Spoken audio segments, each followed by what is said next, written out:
All right, what's going on, y'all? This your boy, Mr. Taper, in the place to be. We are in the NO, New Orleans, Bryan and Brothers Hair Show. And I got my man, Big Jock. What's going on, baby? Wow. What's going on? Yo, bro, we came to the big NO because we came to network with people. And one of the first barbers we ran across was my man, Jock. So tell me, Jock, how long have you been a barber? Too long, for 30 years. Wow, damn. Yeah. That's crazy. Yeah, you sound like me, man. So you was back in the days before the internet. Oh yeah. Yeah, before YouTube and everything. Right. What was the first shop you went in? Well, tell me how you got started. Well, I got started. I got started because back when I was 13 years old, that was the wave back then. All the youngsters, 13, 14 years old, they wanted to learn how to cut hair, whatever. So I just stuck with it like that. And then after I graduated, so all through high school, that's why I was getting paid like that. And then when I got out of high school, I still didn't want to cut hair. Actually, my mom, she got me into it. And she was like, I think you should cut hair. I'm like, Mom, I don't want to do that. And she was like, think about it. Barbers get paid every day. Right. I was like, I think I want to do that. Okay. You know, and I just loved it after that. Okay. Yeah. Well, before we even get ahead to that, let's talk about the real true barber. How did that get started? Well, that started back in 2010. I started that. I already been cutting hair now for about 20 years already, but when I started it, I'm from the old school, and I just love that authentic of just barbering, and I just and the way the industry is now, it's pretty much commercial now. Oh yeah. But it still gotta stay at what it is, and I just like when I just see them real true barbers still take the industry seriously. Right. They recognize the craft. Yes. Yeah. Yes. And that's what I wanted, to keep that awareness out there for that. Okay. So what is it? What is real true barbers? Well, real true barber is where that every community has one. That's our slogan. To where that no matter what community you go to, right, there's always that real true barber, to where that people know that, oh yeah, I know Mr. So-and-so, he been there for years. No matter where you at in the world, there's always that real true barber, to where that people know, because the barbershop is the foundation of the community, no matter what community, and that's where the real true barber come into play, because everybody has that spot where everybody goes. Okay. So where's your shop located? Well, my shop is located, I'm here based out of New Orleans. Name of my shop is Stop Jockin' Barbershop. Stop Jockin' Barbershop. Okay. And my shop, actually, I've been my shop has been open now for 20 years. I have a barbershop beauty salon. Wow. Same location? Same location. Wow. 20 years. That's beautiful. 20 years, same location. Wow. So say 20 years, I'm bad with my math, so that would be 2003. Well, well, 2002, 2003. I'm sorry, 2003. I opened up January 2003. Okay. And what made you want to open a shop? Well, prior to me opening up my shop, I already was cutting hair already. Actually, I was cutting hair in my sister garage. Okay. So, and then my parents was always pushing entrepreneurship. So they was like, look, you need to get a shop. I never had the privilege to work in a barbershop to pay boot rent. So I never had that privilege to do that. Okay, that's a blessing. So it's like when I got out of barber school, as a matter of fact, when I was in barber school, I actually turned my sister's garage into a barbershop. So after I got out of barber school, so I just was cutting hair in the garage. So next thing you know, after being in the garage for about 3 to 4 years, that's when we was looking for a spot for me to just automatically start. I didn't know nothing about business when I started cutting hair. I didn't know nothing about, all I knew that I was a cutter. Right. As we would say, I was a cutter. Right. So I ain't on know the- nothing about no barbershop, no like far as running a shop. All I just knew, like, look, I got my spot and I'm just cutting here. Wow. So you had on the job training. Yes. Well, I'm gonna tell you, I opened my first shop in 1994, and I could attest to the same thing.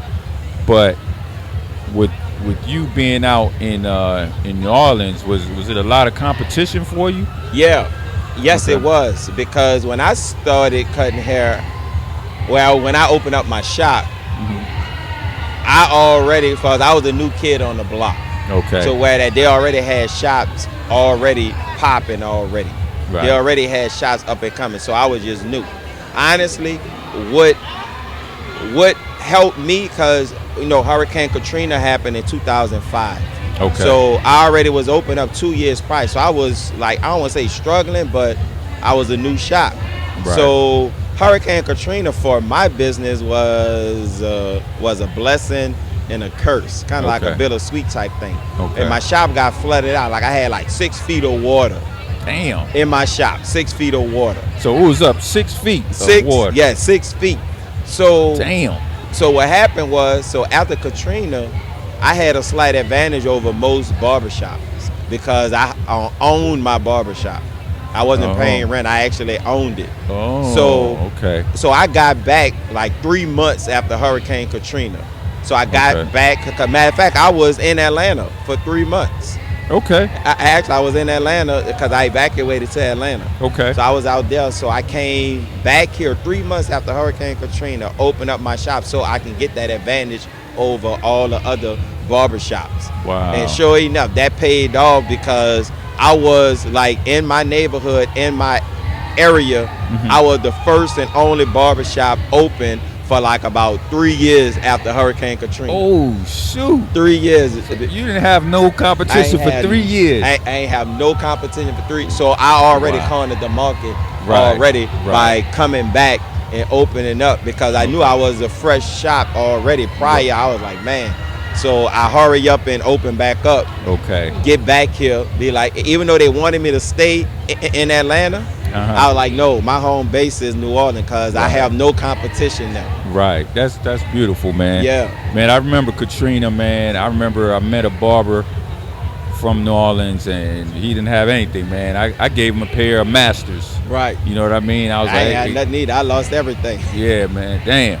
That's crazy, man. And actually, when I came to Atlanta, I ain't have no hair clippers. So what happened was, the Salvation Army and United Way was giving out these little voucher checks or whatever, Okay. $200-300. Right. And instead of them buying like your necessary supplies with mine, I went to Sally's and bought a pair of Masters and Andy hair clippers. Hey. And next thing you know, I'm cutting everybody in the hotel or where I was staying at. Wow. Because I was like, nah, I'm about to, for us invest Right. in this. I'm not about to go buy no clothes or whatever. I'm like, look, I need a pair of hair clippers. Right. That's what I need. Right. Hey, that's the beautiful thing about being a barber, man. I try to tell my young students and young people in general, you can cut. Once you learn how to cut hair, you'll never go without money. Shoot, just like riding a bike. Yeah, man. Once I learned how to cut hair at 13 years old, I never been out of a job since. Wow. So when you started at 13, did you? I'm sure you had some mistakes at first, right? Oh, yes, indeed. As a matter of fact, if it wasn't for my cousin, I used to cut his hair every week, and I used to mess him up in the same spot every week. Man. What did he get, a fade? He used to get a fade for as a bald fade. Okay. But just that one spot, I used to hit him in the spot, and my excuse was, bro, you shouldn't have been moving. I told you stop moving. Oh, man. He had a cowlick or something? No, he didn't. Oh, man. Damn, that's crazy. No, he didn't. So it was just that one spot. So it's like he used to always be like, look, I'm going to sit still. I'm going to make sure I don't move. Sure I'll move. And sure enough, I still mess him up. Oh, man. That's crazy, man. But he stuck with me. And I'll never forget, when I first started cutting hair, I started out charging $3. Wow. $3. That's how much my Yeah. haircut was. I went from Man. $3 to $5, and they was complaining when I went up to $5. Man, listen. I know I hear about barbers who, they go on to do other things. They want to get from behind the chair. Right. But you sound like how I am. I just love the art of barbering. Right. Now I'm gonna do things from behind the chair, but I feel like I'm always gonna cut hair. Oh yeah. You know what I mean? So, do you have any clients that have been with you from day one? Or what's the longest client you have? Like, how many years? The longest I have right now, outside of family, Okay. is like 20 years. Wow. Outside of family. Okay. I almost count family as clients. I really Yeah. don't. Yeah. They gonna Yeah. be there regardless. Family come and go. Right. But far as actual clients that I've been cutting hair, going on like 20 years. Wow. And now I'm cutting their kids' hair, and they graduating college. Damn. So I'm like, I love that. So I'm cutting the second generation, and now they having kids. I'm like, man, I'm getting old. Yeah. Me too. I Now hear I'm cutting their grandkids. Right. So I'm like, oh wow, bro, I'm getting old. That remind me of a kid I saw. He was getting married a couple of weeks ago, and his wife was pregnant. And I was like, damn, I used to cut this kid when he was in middle school. Yeah. You know what I mean? Right. So it's a beautiful thing when you see how your clients grow like that. Yeah. You know what I'm saying? So, how many barbers in your shop now? Well, right now, it's just two of us. Okay. I just me and another barber. I'm looking Okay. for a third barber, Okay. but for the most part, it's three of us. Okay. Well, like two of us. Two. But I'm looking for a third one. Okay. Because I really didn't. Because I'm one of them barber shops where that I never wanted to have 10, 15 barbers. Right. I mean, that's cool for at other shops, but to me, that's just too many people to manage, and too many people looking out your peripheral vision. Right. You right. know. That's You know. That's why I said no more than 7 barbers max for me right now. Right. It's 7 of us all together, but even that it has is challenges. You know what I mean? Right. So, for you looking for the extra barber, where can they find you? Well, they can follow me at Jock the Barber. That's JOCTHE Barber, and they can DM me. Okay.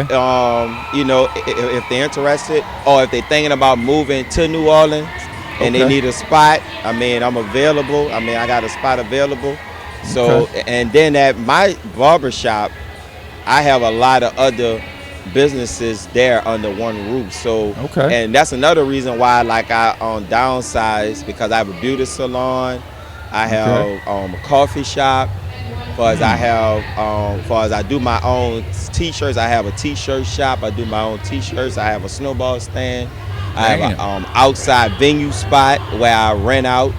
So it's just so much other stuff that I'm doing under one roof at my location. Wow, that's beautiful, man. Yeah. I'm gonna tell you, I love to see when barbers are like true entrepreneurs. You know what I mean? Right. True entrepreneurs.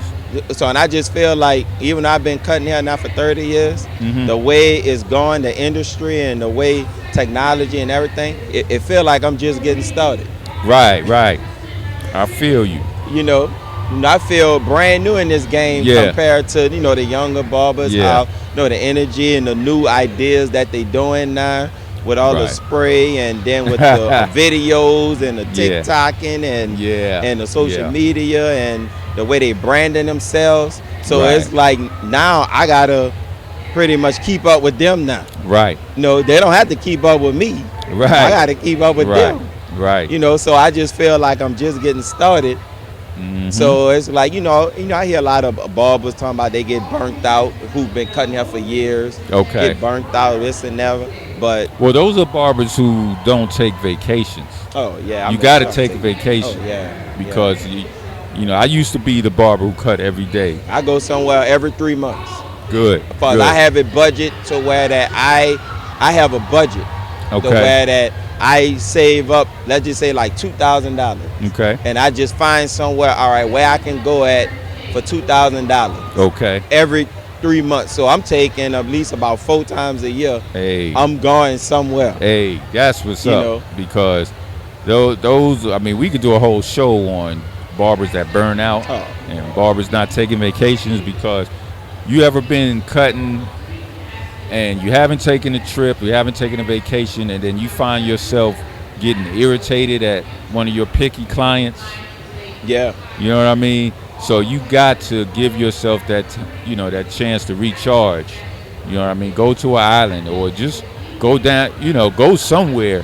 You know what I Right. mean? But you got, because you can go to Miami.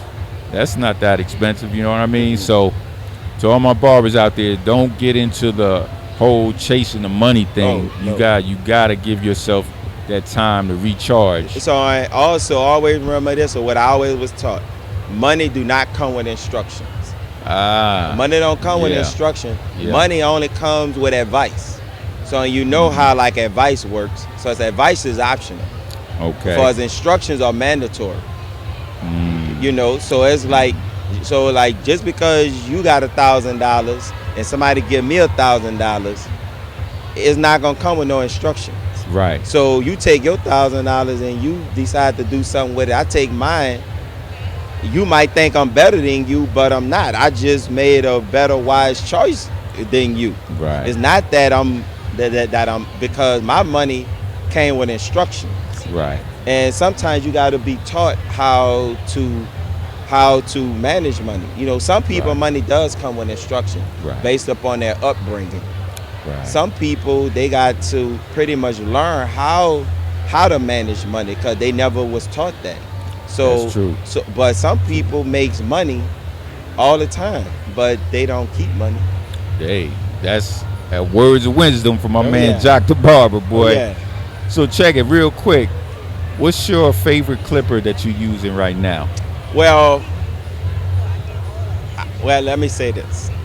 All my hair clippers are favorite Okay. because at the end of the day, I can cut with any brand of hair clipper. It doesn't Right. matter.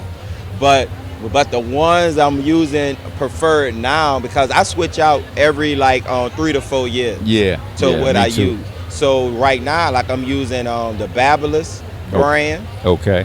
but and I'm always gonna use Andes. Okay. I'm always gonna use. So basically, them two brands that I'm using is Andes and Barber. Okay. So every now and then I switch to Ulster. I'm not too much of, even I started out with Wall, but I'm not too much of a Wall Okay.